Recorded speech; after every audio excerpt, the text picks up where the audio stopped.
നമുക്ക് ഓണപരിപാടിയൊക്കെ ഉണ്ട് കേട്ടോ. അപ്പം നമ്മൾ ഓണപരിപാടി നടക്കുന്ന വീട്ടിലെത്തിയിട്ടുണ്ട്. അപ്പം നമുക്ക് വീഡിയോയിലേക്ക് പോവാം. വീഡിയോയിലേക്ക് പോകുന്നതിന് മുന്നേ നമ്മുടെ ചാനൽ ആദ്യമായിട്ട് കാണുന്നുണ്ടെങ്കിൽ ലൈക്ക് ചെയ്യുക, ഷെയർ ചെയ്യുക, സബ്സ്ക്രൈബ് ചെയ്യുക. അപ്പം നമുക്ക് വീഡിയോയിലേക്ക് പോവാം. കേട്ടോ വീട് ഓണപരിപാടി നടക്കുന്ന വീട് നിങ്ങൾക്ക് അറിയാമായിരിക്കും. ഞങ്ങൾ താണ്ട് ഈ കിണറൊക്കെ ഒരു വീഡിയോ കാണിച്ചിട്ടുണ്ട് കേട്ടോ. നമുക്ക് ഓണസദ്യയൊക്കെ റെഡി ആയിട്ട് നമ്മൾ കാണിച്ചു തരാം. കണ്ടോ ഇത്രയും കറികളൊക്കെ ഓരോന്നോടെ കാണിച്ചു തരാം.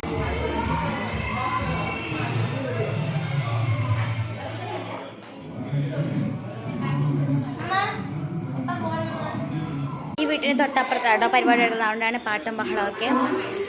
അപ്പം നമ്മളിനി ഭക്ഷണം കഴിക്കാൻ വേണ്ടി കാണാം. അപ്പോൾ ഫ്രണ്ട്സ് ഭക്ഷണം കഴിക്കാൻ സമയമായിട്ടുണ്ട്. ഇലയൊക്കെ ഇട്ടിട്ടുണ്ട്, ഞാൻ കാണിച്ചു. അപ്പോൾ അത് ഇല ഇടുന്നുണ്ട് കേട്ടോ. ഫ്രണ്ട്സ് സദ്യക്കുള്ള എല്ലാം ഇങ്ങനെ വിളമ്പി വരുവാണ് കേട്ടോ. അമ്മമാർ ചോറൊക്കെ ഓരോ സ്ഥലത്ത് ഇടുന്നുണ്ട് ഫ്രണ്ട്സ്.